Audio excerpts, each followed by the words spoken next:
An internal dwelling place is a place within yourself that you can reside in or make a home or an environment that you feel comfortable in. An internal dwelling place is your thoughts and your feelings and basically what it is like to be you within yourself.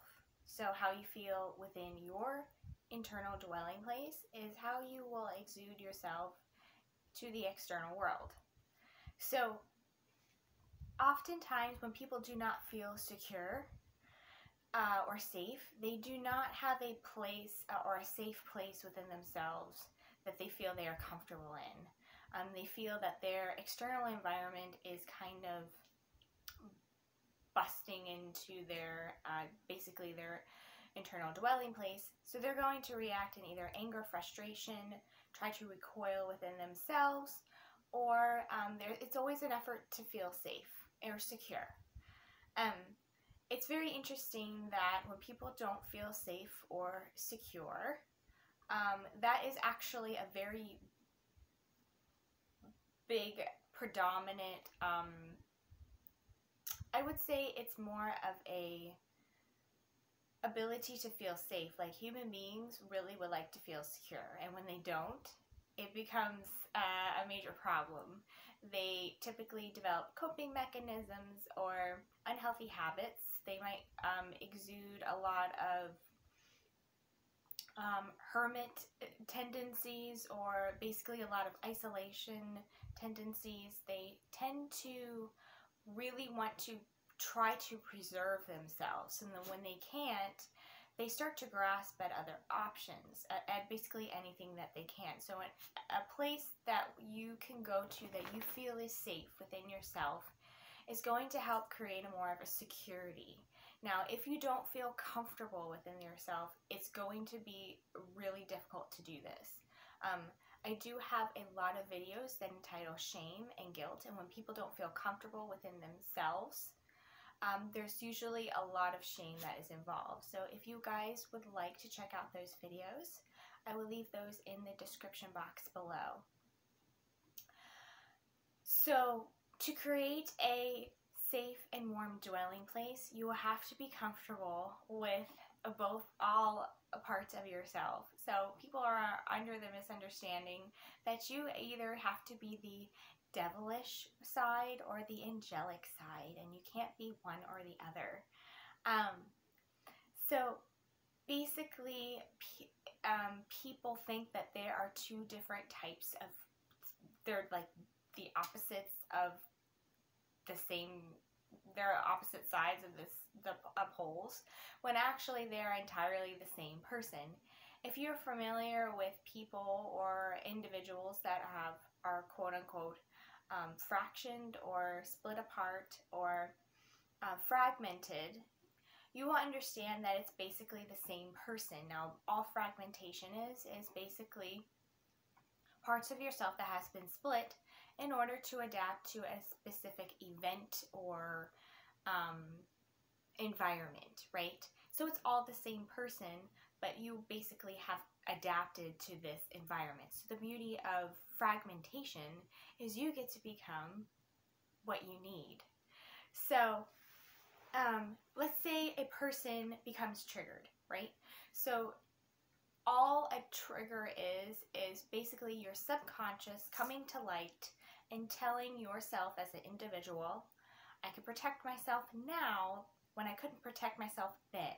So it feels uncomfortable because it's kind of bringing up those uncomfortable feelings, but it's a friendly reminder. So maybe this person needs to feel really safe and protected. So the only way that it knows how to, or this person knows how to, is to exude a lot of rage.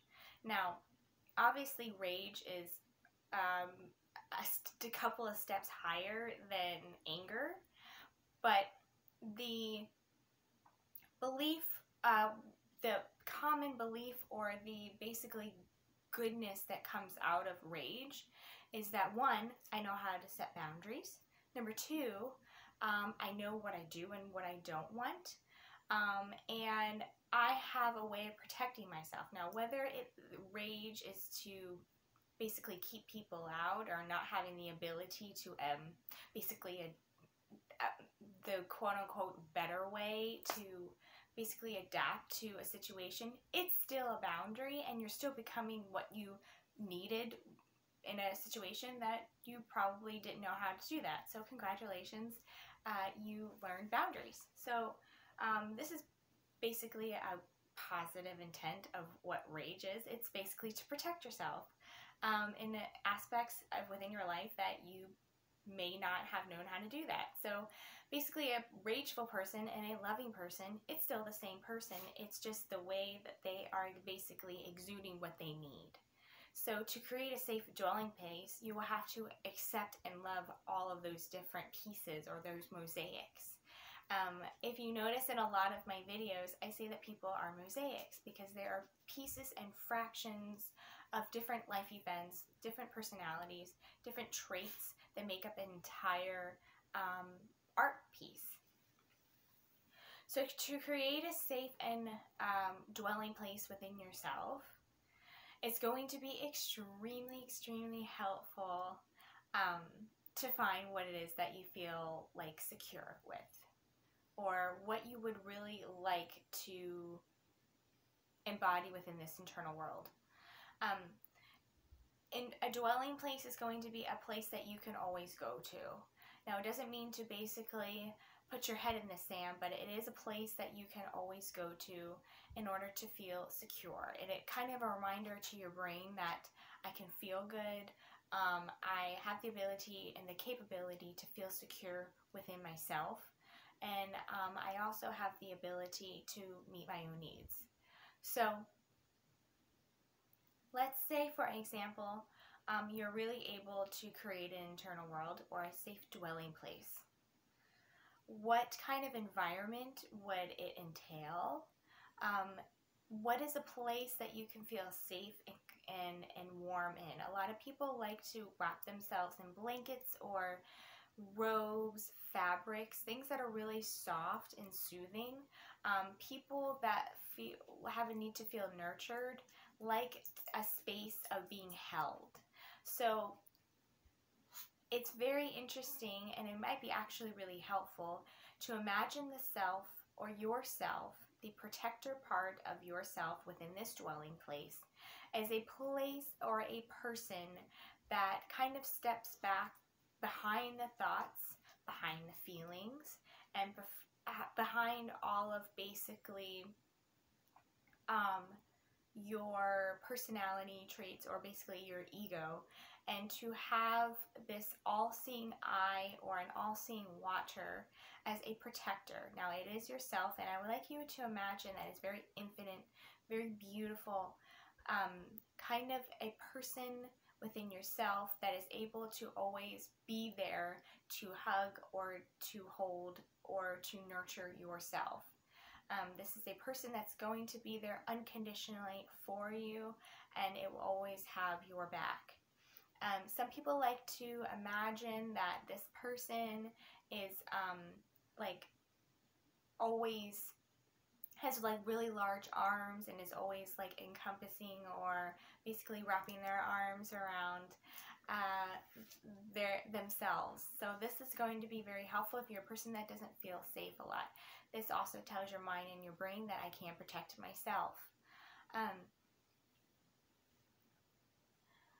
To basically have the ability to be able to calm yourself and nurture yourself in any given situation is going to be very beneficial. Also, if you guys are familiar with Chinese medicine, eating warm foods and eating cold foods have a different effect.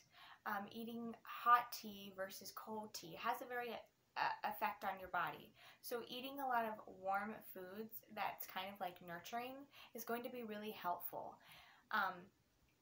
Creating a warm and inviting environment within yourself is going to be very comforting, and it's going to be have a place of compassion. To sit in your internal world or your internal dwelling place is going to be your sacred space. So you can put whatever you like into it, and it's just a place that you can go to when you want to feel secure, when you want to feel welcomed or invited. So thank you guys so much for watching, and I will see you on my next video. If you enjoy reading, I do have a articles that I write, so I will leave that also in the description box as well. You guys should also check out the editor's content. He has very comical and funny content as well, and he has a lot of comics and artwork as well. So I thought you guys would like that a lot, so I will leave that in the description box below. Thank you guys so much, and have a beautiful day. Bye.